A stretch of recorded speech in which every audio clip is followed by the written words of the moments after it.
Hello and welcome to Transfermarkt TV. I'm Manuel. He's Stefan Bienkowski, and today's topic is Victor Boniface, the Bayer Leverkusen striker who can't stop scoring in the Bundesliga. Has an incredible run to start the season. One of the faces for Leverkusen's ascent to the very top of the Bundesliga standings. They remain first after match day 8. Stefan, his stats: 8 Bundesliga games, 7 goals, 3 assists across all competitions. That's 11 games now, 9 goals, 4 assists. It's been quite a good pickup for the Werkself in Leverkusen, driving under Xabi Alonso. What's the secret?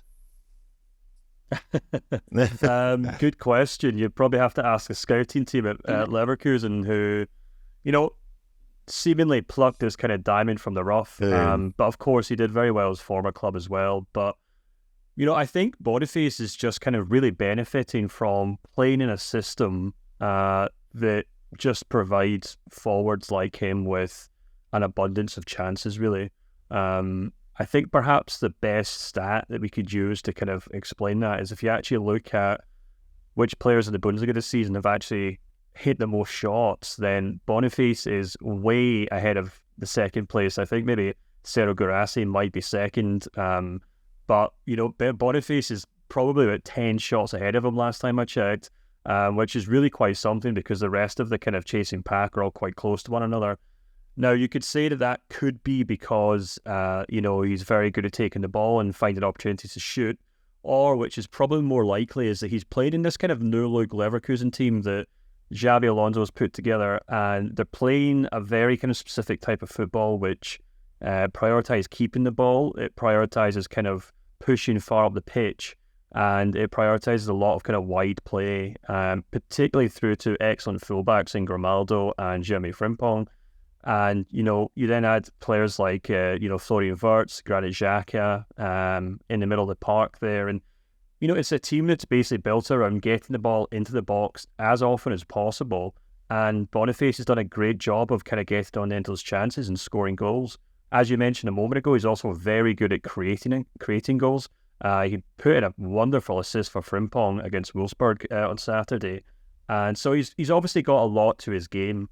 And I think maybe just the last final thing that's definitely worth noting here is that, he's a big guy, he's very broad, very tall, and I think what's maybe catch a lot of defenders out is they take one look at him and think, I'm going to stand this guy up, I'm going to try and go physical with him, but more often than not, he's got a fantastic turn of pace, he can drop his shoulder, he often, can turn a defender and watch them kind of fall on the backside easily enough, and he's just great at that little jink and hitting a shot inside the box. So I think he's very or at least he was underestimated when he made the move to the Bundesliga, and he's benefiting from playing in one of the, best teams in German football right now. No, certainly. I mean, Bayer Leverkusen did quite well picking him up, right? They paid 20.5 million euros to Union Saint-Gilloise in Belgium. In his latest market value update, which is now out on Transfermarkt, he had a 230% increase from 12 million euros to 40 million euros. And, the way he's been playing, I think that is just a small step for him as his market value goes up. And we have seen this before, right, with players in the Bundesliga, strikers really quickly increasing their market value once they start scoring there. We all remember a certain Kolo Muani last year, right, who within 1 year after becoming a free transfer became pretty much €100 million player. With that in mind, the way Boniface is playing, it's really only a question of time until other teams are noticing. And Leverkusen aren't exactly a club that undersells their assets. No, they certainly are not.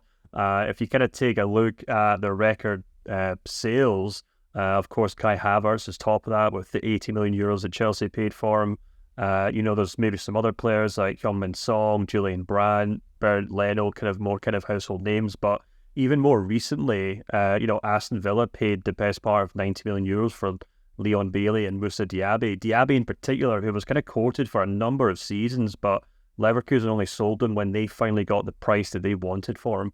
So, I would be surprised considering how much they paid to sign Boniface in the first place. I think they would probably be looking for a figure north of what Diaby went for, probably closer to what Kai Havertz went for, if not more, to be perfectly honest with you. But, it is important to note here that, perhaps one of the reasons that Leverkusen were able to pick up Boniface in the first place is over maybe bigger clubs is the fact that he did have some injury concerns at his previous club. He had a cruciate ligament tear, which ruled him out for about 90 games, over the course of like a year and a half spell, 2 years actually. I think it was more than 2.5 years. And, I think a lot of clubs around Europe will probably be waiting to see if that kind of bubbles back to the surface. If not, then fantastic. He's going to go from strength to strength. He's going to do a lot of good for Leverkusen, and undoubtedly they'll get a huge payment for him, especially considering he's got a contract until 2028, so he's not going anywhere anytime soon. But, if he does pick up another injury, there's the kind of concerning parallel with the player at Leverkusen who he's actually replaced in Patrick Schick, who, if you kind of rewind maybe 12 months or 18 months ago, we're probably having the same conversation with Patrick Schick, who once similarly to Boniface was scoring goals for fun at Leverkusen. He was being linked with a number of clubs, some of the biggest clubs in Europe, but he also picked up a big injury, and now, he's kind of the forgotten man. I'm sure he'll come back and play a role for Leverkusen. He is now fit again, but, injuries do have a habit of dragging players out of the limelight very quickly. So, Boniface had a great start at Leverkusen. There's hope he continues to do that. There's hope he stays healthy. We wish him all the best, of course. But there's that kind of maybe lingering doubt. Maybe that's quite why he's moved to Leverkusen rather than to maybe a richer club in the Premier League or elsewhere. So it's all to play for, really, to be perfectly honest with you. Yeah, the other thing that I might want to add before we wrap this one up is that Leverkusen only really sell 2 or 3 of their top players every year. Right, Jeremy Frimpong has just signed a new contract. We all know there's an exit clause. That exit clause is 40 million euros per source. So you could probably think that's one player gone, right? And then Hincapie, Kusunu, that's maybe 2 and 3 out, which means that maybe Boniface, you might have to wait another year until you can sign him, simply because that's how Leverkusen seem to operate. But you know what? You can follow all those transfer rumors, all the stories. You can find his profile on our site as well, on Transfermarkt. So go check out the site. We'll be back soon with more content. Until then, cheers and bye-bye.